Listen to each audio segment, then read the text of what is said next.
Good morning, good morning,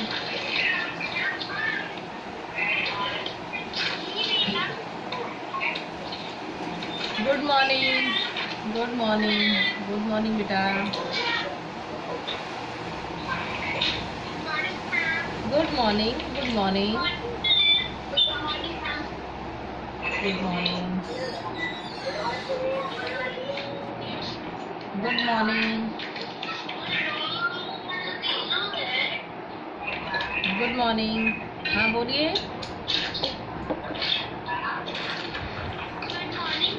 good morning, good morning to all.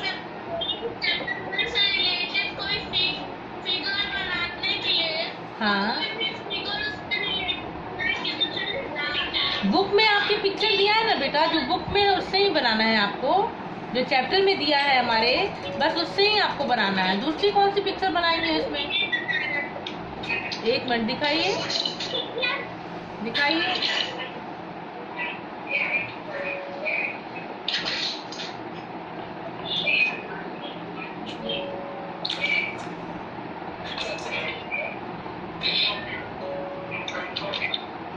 दिखाइए, एक minute देखो बेटा। हाँ हाँ ठीक है, बहुत सुंदर, वेरी गुड, बहुत सुंदर है। अच्छा बेटा, आप लोगों से एक बात कहनी थी, आप जब ज्वाइन होते हैं ना तो क्लास और सेक्शन अपना जरूर लिखिए, अपने नेम के साथ साथ अपना क्लास और सेक्शन लिखिए, ताकि मैं समझ सकूं कि किस सेक्शन के कितने बच्चे हैं। ठीक है, गुड। जिन बच्चों ने लिखा है अच्छी बात है।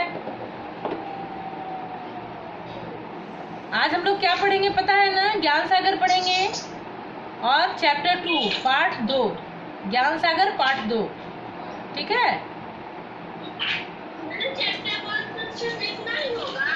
चैप्टर 1 हमने पढ़ाया ना? नहीं, चैप्टर 1 अभ्यास सागर फिर हम लोग अभी करेंगे, सैटरडे को करेंगे, इस सैटरडे को अभ्यास सागर कर लेंगे।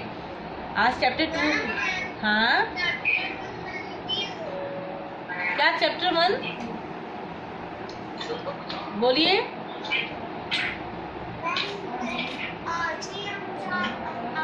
अच्छा कोई बात नहीं, आज ज्वाइन किया था, कोई बात नहीं बेटा, मैंने 2 बार वीडियो बनाकर भेजा है, आप वीडियो देख लेंगे, क्वेश्चन आंसर देख लेंगे, उसको भी मैंने व्हाट्सएप पर भी भेज दिया है और स्नैपर पे भी भेजा है, आप उसको भी देख लेंगे।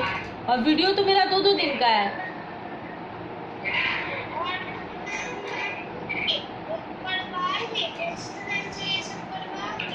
हाँ बेटा, वो मैंने करवा दिया है, 2 दिन उसका क्लास लिया था, तो और क्वेश्चन आंसर भी मैंने भेज दिया है, इसलिए चिंता करने की जरूरत नहीं है। आप क्वेश्चन आंसर भी देख लेंगे और मेरा वीडियो भी देख लेंगे। आप 2 वीडियो है, जिससे समझ में आप समझ लेंगे चैप्टर को। Good morning, good morning.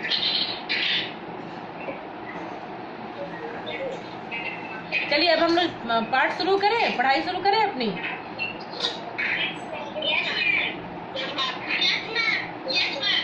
ठीक है मैम, अभी सारे बच्चों को आप लोग तो म्यूट कर ही लीजिए, मैं भी म्यूट कर देती हूँ, और पढ़ाने के बाद मैं आपसे प्रश्न करूंगी तो आपको अनम्यूट करूंगी। ठीक है, ओके ओके। सबसे पूछिएगा। हाँ सबसे पूछूंगी।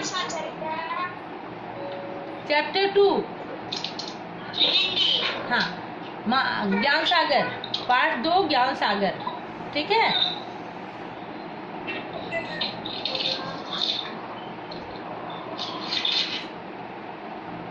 चलिए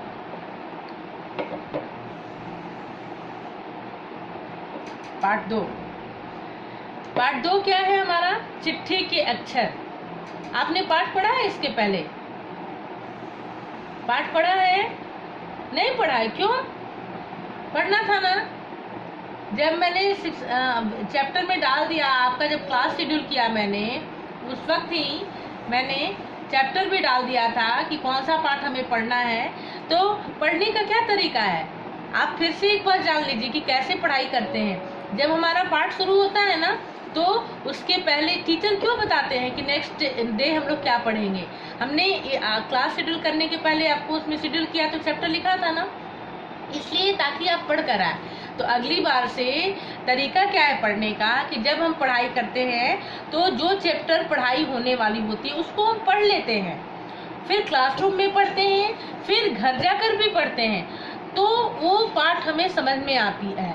और अगर उसमें जब हम पढ़ते हैं ना तो पढ़ाई करने के पहले पढ़ते हैं तो उससे क्या क्या क्वेश्चन करने हैं उसको अंडरलाइन करते हैं, फिर जब पढ़ाई होती है हम लोग जो समझ लेते हैं, फिर घर जाते हैं एक बार फिर से पढ़ते हैं, तो फिर जो समझ में नहीं आया उसको अंडरलाइन करते हैं और फिर हम लोग आकर क्लासरूम में क्वेरी करते हैं। इससे क्या होता है कि एक पाठ को अगर हम लोग 2 से 3 बार पढ़ेंगे तो कहीं से भी कोई भी प्रश्न आए तो आप उसको आराम से कर लेंगे और आपको पाठ पूरी तरह से समझ में भी आ जाएगी, है ना। तो अगली बार से हम लोग क्या करेंगे, आज मैं जैसे पढ़ा रही हूँ तो आप क्लास ओवर होने के बाद इस चैप्टर को जब आपको शाम को, अभी तो दिन भर आपका क्लास होगा, शाम को जब आप खुद से पढ़ाई करने बैठेंगे तो दिन भर जितने क्लास होते हैं सारे चैप्टर को आपको पढ़ना होता है, तो आप पढ़ेंगे, है ना। नेक्स्ट डे से आज से ही आप पढ़ेंगे क्या क्या पढ़ाई हुई और फिर क्वेश्चन को अंडरलाइन करके रखेंगे क्या आपको पूछना है ना। तो ठीक है, कोई बात नहीं, आज मैं बता देती हूँ कि इस पाठ में क्या है, आप पढ़ लेंगे और घर में फिर आप इस पाठ को आप पढ़ेंगे, तब आपको समझ में आएगी बात, है ना। देखिए बच्चे वेट कर रहे हैं, थोड़ा और बच्चों को एडमिट कर लो।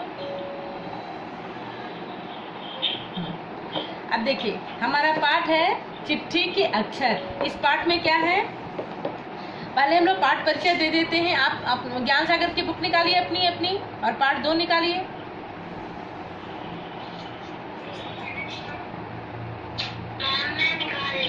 ओके चलिए देखिए, ठीक है।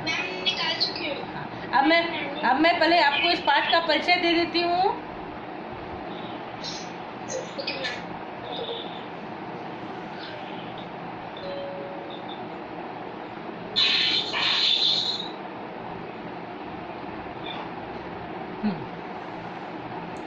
चिट्ठी के अक्षर, यह पाठ हमारा क्या है, अत्यंत प्रेरणादायक पाठ है। इस पाठ से हमें बहुत ज़्यादा प्रेरणा मिलती है, किस चीज़ की, अभ्यास करने की।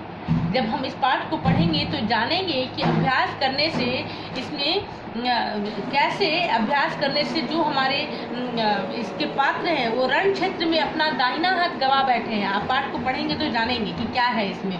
तो युद्ध के मैदान में वो अपना दाहिना हाथ गवा चुके हैं और इसके बावजूद वो हिम्मत नहीं हारते हैं और बाएं हाथ से ही लिखने का अभ्यास करते हैं। हमारा अभ्यास लिखने का किससे होता है, 80% लोग 90% लोग दाहिने हाथ से लिखते हैं ना, लेकिन कभी कभी क्या होता है, कुछ लोगों को हम लोग क्या देखते हैं कि बाएं हाथ से भी लिखते हैं। तो जिनको बाई बर्थ बाएं हाथ से लिखने का प्रैक्टिस होता है, बाई बर्थ जो बाएं हाथ से अपना काम करते हैं और लिखने का वो प्रैक्टिस कर लेते हैं धीरे धीरे बड़े होकर, तो उनको कोई दिक्कत नहीं होती है।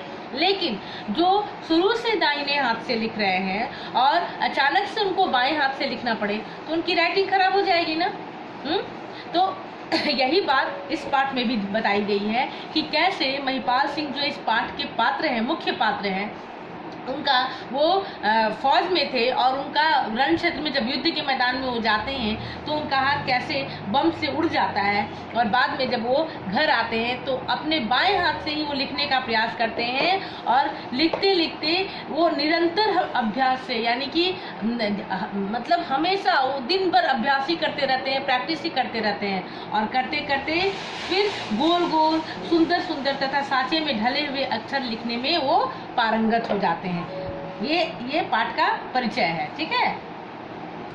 यानी कि इस पर ही आधारित, अभ्यास पर आधारित हमारा ये पाठ है कि कैसे जब हम अभ्यास करेंगे किसी भी चीज़ का तो कैसे निरंतर अभ्यास से, हमेशा उसमें लगातार जब अभ्यास करते रहेंगे तो कैसे हम उसमें पारंगत हो जाएंगे, इसी चीज़ को इसमें बताया गया है। और उनकी सुंदरता लिखावट देख लेखक जो है इसके, वो उनके अखबार के लिए कविता लिखने के लिए विवश हो जाते हैं। उनकी राइटिंग देखकर इतनी खूबसूरत राइटिंग है, इतनी सुंदर, ऐसा लगता है जैसे वो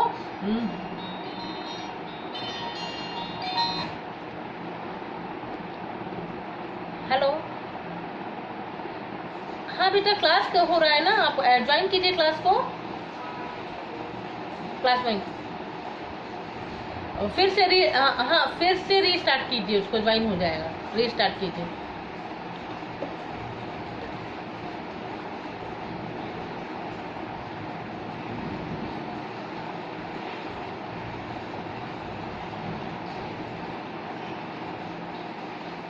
आप लोग क्लास के बीच में फोन नहीं करें बेटा, आप फोन करने से ना प्रॉब्लम ये होती है कि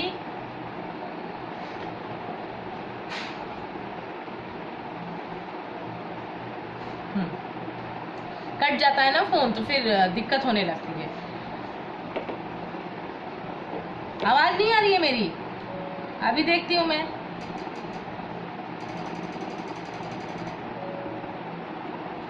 आएगी, आवाज आएगी। आवाज तो आ रही है, क्लियर है आवाज मेरी। अभी आ रही है आवाज? आवाज आ रही है? ओके ओके, ठीक है। तो इस पार्ट में क्या है कि हमें निरंतर अभ्यास करने की बात बताई गई है कि कैसे अभ्यास करते रहने से हम किसी भी काम में पारंगत हो सकते हैं। जैसे कि इस पाठ में महिपाल सिंह पारंगत होते हैं, है ना। और इतनी सुंदर उनकी राइटिंग हो जाती है कि जो हमारे लेखक हैं वो भी उनके अखबार के लिए लिखने को तैयार हो जाते हैं। ठीक है,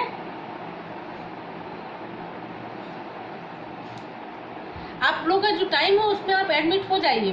बहुत लेट से एडमिट होते हैं आप लोग, जिसका और फिर मैं बाद में पढ़ाने में मुझे दिक्कत हो जाती है सब। तो हाँ, चलिए आगे देखिए अब क्या कह रहा है इसमें। अब पाठ का सारांश क्या है, आप बुक पे भी ध्यान दीजिएगा कि सुबह के 10 बजे का समय था जब लेखक अखिलेश शर्मा को डाक से एक चिट्ठी मिलती है ना।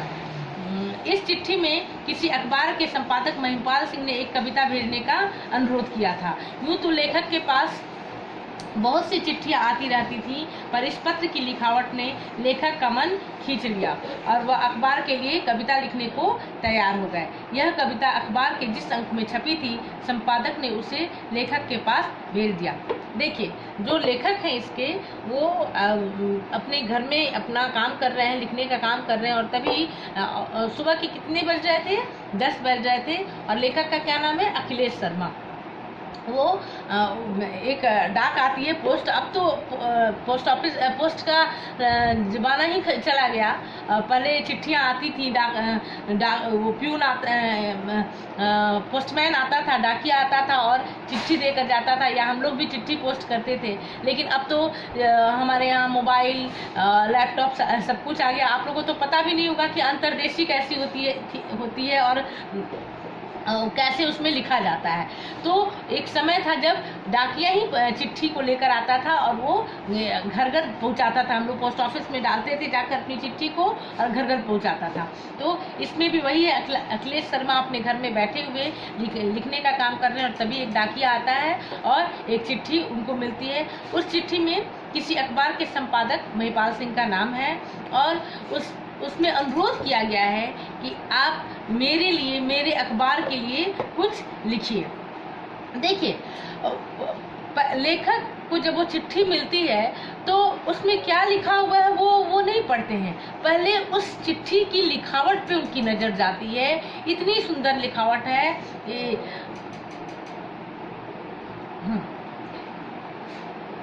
और लेखक के पास तो बहुत सी चिट्ठियां आती रहती थी, वो उसको देखते भी थे।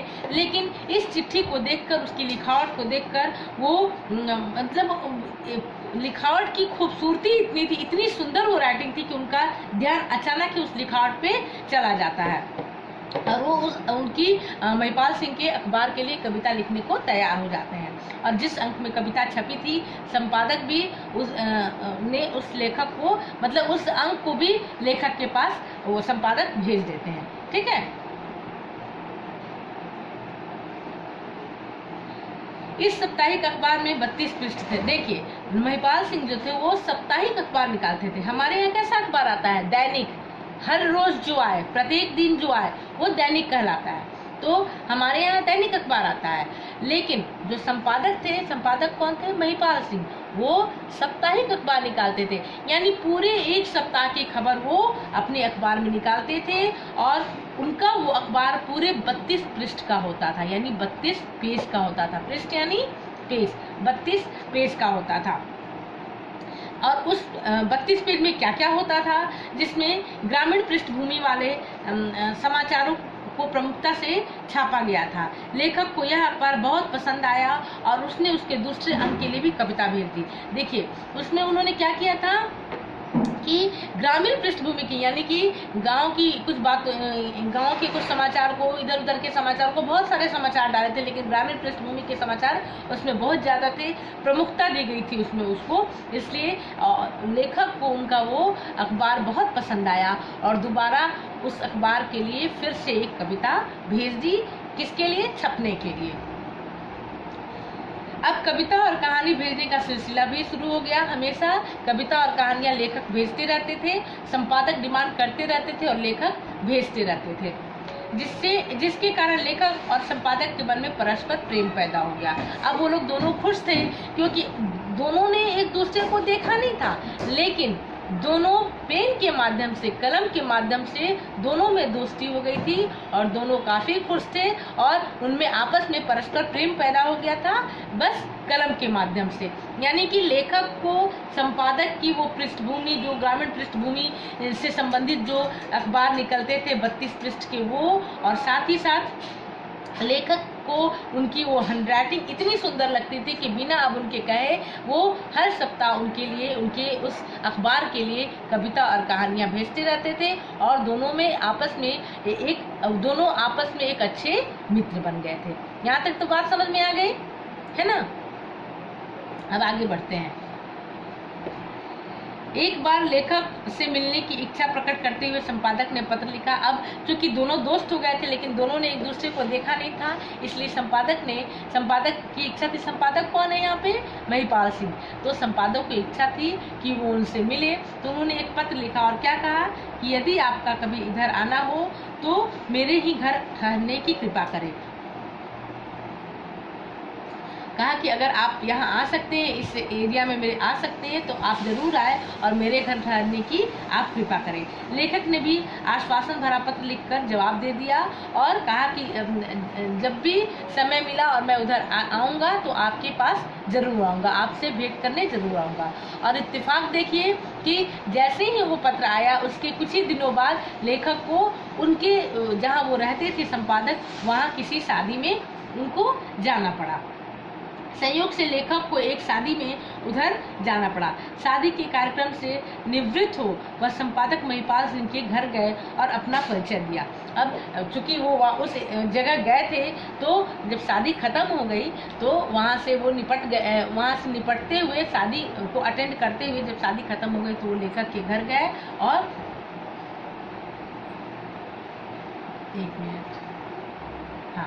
वो लेखक के घर गए और वहाँ जाकर महिपाल सिंह को अपना परिचय दिया। और वहाँ जब वो गए तो क्या देखा, जब वो दरवाजे पर खड़े होकर और देखा कि एक व्यक्ति अपने टेबल पर बैठ के कुछ काम कर रहा, वो भी अपने बाएं हाथ से, और दरवाजे पर आवाज़ दी, दस्तक दी और कहा घर में कोई है। यही उस पंक्ति, ये पंक्ति है ना आपकी किताब में, है ना। लेखक के मुख से अखिलेश शर्मा का, और महिपाल सिंह ने पूछा हाँ आप कौन? महिपाल सिंह, चूंकि महिपाल सिंह वहीं थे तो उन्होंने पूछा कि हाँ महिपाल सिंह का घर यही है, आप कौन? महिपाल सिंह के लेखक के मुंह से अखिलेश शर्मा नाम सुनते ही संपादक महोदय ने उन्हें गले से लगा लिया। लेखक उस समय अवाक रह गए, मतलब आश्चर्यचकित रह गए।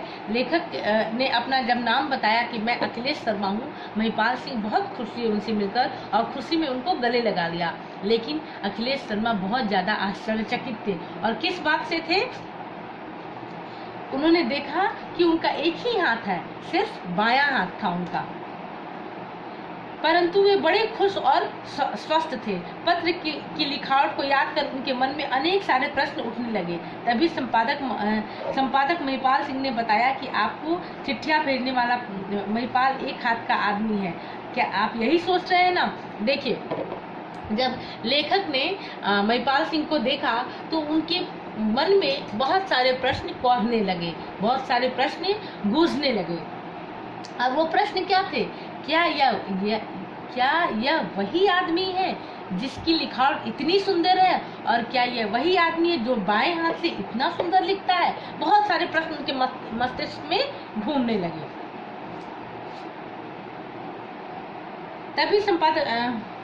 तभी संपादक महिपाल सिंह ने बताया कि आपको चिट्ठियां भेजने वाला महिपाल एक हाथ का आदमी है। लेखक ने कहा कि आप तो मेरे मन की बात भाप गए। देखिए, लेखक सोच रहे थे और महिपाल सिंह ने इस बात को उनको कह दिया कि क्या आप यही सोच रहे हैं ना कि आपको चिट्ठियां भेजने वाला जो आदमी है वो क्या एक हाथ का है, और वो भी बाएं हाथ से लिखता है? लेखक क्या कहते हैं कि आप तो मेरे मन की बात भाप गए, यानी मैं जो सोच रहा हूँ आपको समझ में आ गया।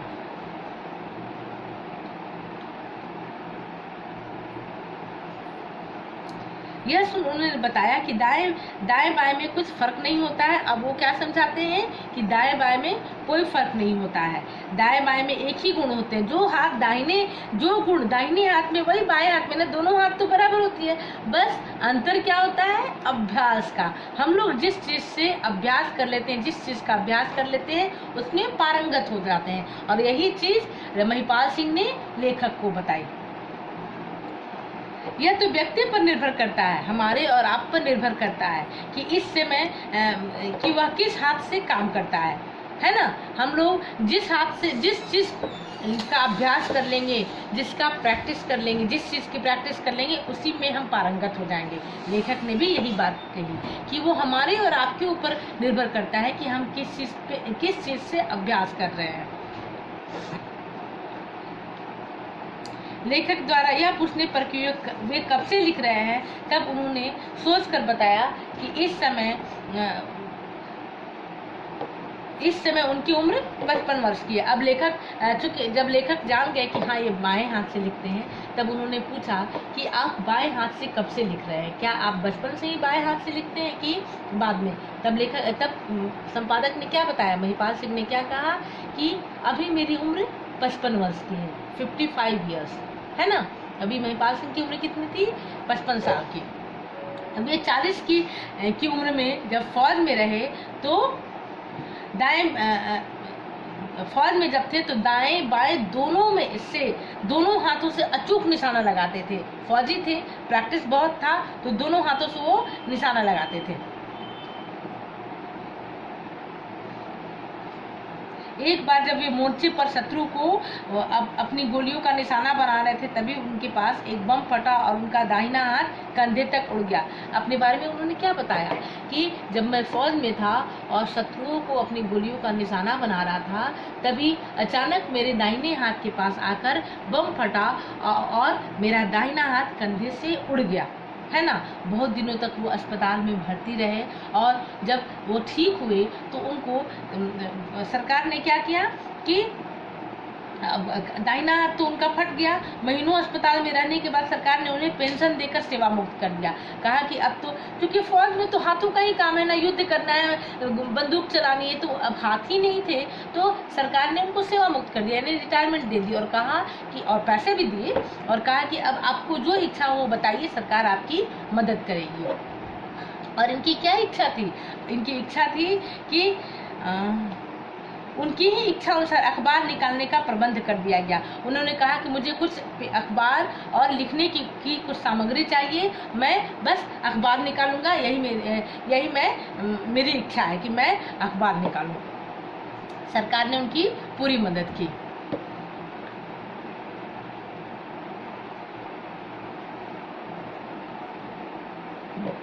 यहाँ तक बात क्लियर है? मैंने आपको अनम्यूट किया हुआ है, बताइए।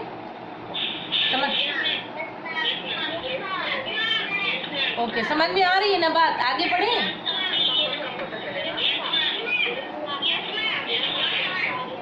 ओके, हाँ, तो आगे से ठीक। ओके ओके ओके, मैं समझ गई। मैं समझ गई। हाँ, बोलिए। आगे बढ़ते हैं, फिर आप लोग प्रश्न करेंगे, ठीक है ना। पहले मैं इसको कंप्लीट करती हूँ। जब तक हमारे पास समय, आज हम लोग सिर्फ चैप्टर ही पढ़ेंगे, आज कोई प्रश्न उत्तर नहीं होगा। एक दिन में बस पाठ को पढ़ेंगे, एक ही दिन सारा कुछ पढ़ेंगे ना तो दिमाग से ऊपर चला जाएगा। आज हम लोग सिर्फ सुनो, हाँ बोलिए। 9:33 होगा। अभी हम लोग पाठ को पढ़ेंगे।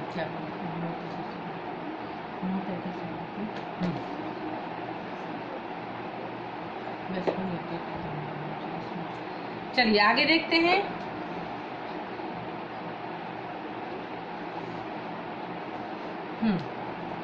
तो लेखक महोदय को, संपादक महोदय को लिखने की जितनी सामग्री थी उनको सरकार ने उपलब्ध करा दी और इन्होंने लिखने का अभ्यास करना शुरू किया। वह घर पर ही बाएं हाथ से लिखने का अभ्यास करने लगे और 4-5 साल के अभ्यास में ऐसी सुंदर लिखावट हो गई, ऐसी सुंदर लिखावट लिखने लगे। वे स्वयं भी बहुत सी कविताएं, कहानियां और लेख लिखते रहे, है ना। और इस कला में वे दक्ष होने पर अखबार निकालने लगे। जब वो परिपूर्ण हो गए, पारंगत हो गए लिखने में, बहुत सारी कविताएं लिखी, कहानियां लिखी, और जब पारंगत हो गए, 4-5 साल तक लिखने का अभ्यास किया और एक बार में वो घबराए नहीं, लिखते रहे। जब भी देखते थे कि उनकी राइटिंग खराब है, उस पेपर को हटा देते थे, फिर दूसरा लिखते थे। और किसी भी पेपर को फाड़ा नहीं, ये नहीं कि अब ये अच्छा नहीं बना तो फाड़ कर फेंक दो, नहीं, वो उसको संभाल कर रखते रहे, ये देखने के लिए कि इसके बाद और कितना मेरे में सुधार आया, इसके बाद और कितना सुधार आया। यानी कि वो अभ्यास करते रहे उस चीज को लिखने का, और 4-5 सालों तक उन्होंने अभ्यास किया। ठीक है। बाद में उनकी लिखावट इतनी सुंदर हो गई कि उन्होंने अखबार निकालना शुरू किया, बहुत सारी कविताएं, कहानियां भी लिखते रहे, लेख लिखते रहे, और जब वो दक्ष हो गए तब उन्होंने अखबार निकालना शुरू कर दिया। उन्होंने 4-5 साल तक जो अभ्यास किया था उसका नमूना भी दिखाया उन्होंने लेखक को। वो जितने पेपर थे उनके पास, वो सब कुछ उन्होंने संभाल कर रखा हुआ था और लेखक को दिखाया कि देखिए ये सारे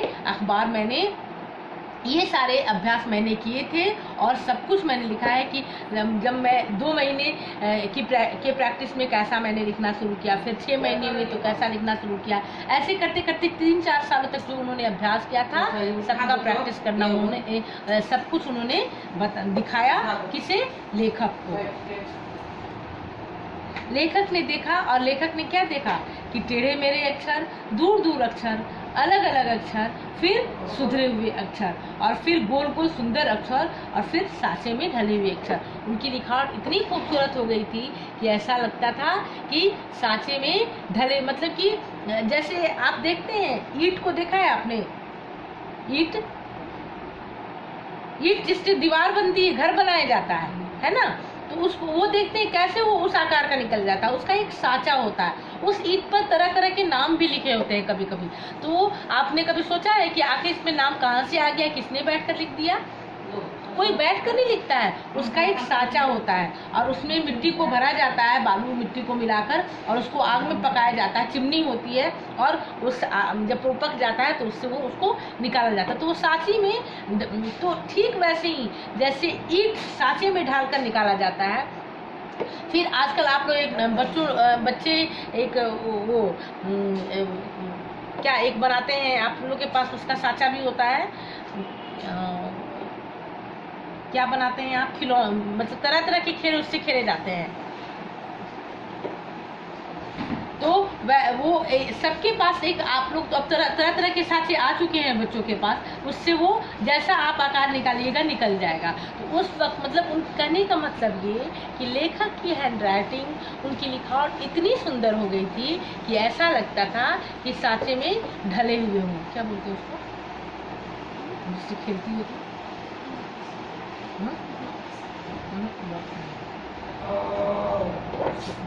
इसे खिलौना बनाते हैं, क्ले। हाँ, तरह वो क्ले, मुझे याद आया अभी, क्ले से खेलते हैं ना आप लोग। जब क्ले से आप तरह तरह के आकार को निकालते हैं तो उसका एक साँचा दिया होता, उससे आप उसके आकार को निकालते हैं, है ना। तो वैसा ही मतलब लेखक की राइटिंग बिल्कुल वैसी ही हो गई थी जैसे साँचे में ढले हुए हों। ठीक है ना। हाँ, क्ले मॉडलिंग। Okay, good. तो बिल्कुल लेखक की राइटिंग भी वैसी ही हो गई थी। बचपन में पढ़ा हुआ, तब जब लेखक ने इनकी सारी लिखावट को देखा और पूरे प्रैक्टिस को देखा, देखने के बाद लेखक के मुंह से अनायास ही क्या निकल गया कि बचपन में हमने पढ़ा था, एक दोहा पढ़ा हमने, आप लोग भी पढ़ेंगे अभी, कि करत करत अभ्यास ते जन्मत हो सुजान, राष्ट्रीय करत करत अभ्यास ते जन्मत हो सुजान, राष्ट्रीय आवत जाते सिल पर परत निशान। एक कहावत है, ये एक दोहा है। और इसका मीनिंग क्या है कि एक मिनट, कि अभ्यास करते रहने से, जैसे देखिए कभी आपने कुआं देखा है, कुआं का चबूतरा आप देखेंगे, वो चबूतरा जो होता है पूरी तरह से सीमेंट का होता है, वो ईंट बैठाकर और उसको सीमेंट से बैठाया जाता है और बीच में कुआं होता है। लेकिन जब बाल्टी और रस्सी के सहारे पानी निकाला जाता है, तो जिस किनारे से पानी को खींचा जाता है, वो खींचते उस पत्थर पे वहाँ पे निशान बन जाते हैं।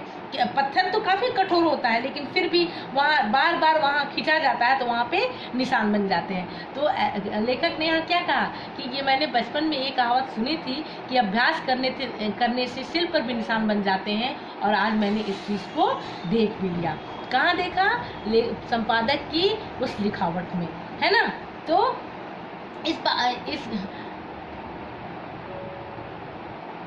इस पाठ का सार क्या था कि अभ्यास की महत्व का प्रत्यक्ष उदाहरण, मतलब कैसे अभ्यास करते रहने से, निरंतर हमेशा अभ्यास करते रहने से कैसे वो जो व्यक्ति दाहिने हाथ से लिखता था 40 की उम्र में अचानक उसके साथ घटना घटती है, और कैसे वो अपने निरंतर अभ्यास से, अपने 4-5 सालों के अभ्यास करने से वो बाएं हाथ से लिखने में पारंगत हो जाता है, और ऐसा पारंगत होता है कि उसकी लिखावट ऐसी लगती है मानो सांची में ढली हुई हो। हाँ, कबीरदास का ये दोहा है।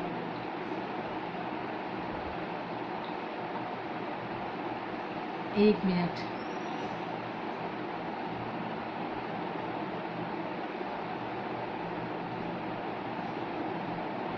तो इस पाठ में से हमें क्या सीख मिल रही है कि हमें हमेशा अभ्यास करते रहना चाहिए, कभी भी हमें घबराना नहीं चाहिए, है ना। घबराएंगे तो फिर हम कभी भी आगे नहीं बढ़ पाएंगे।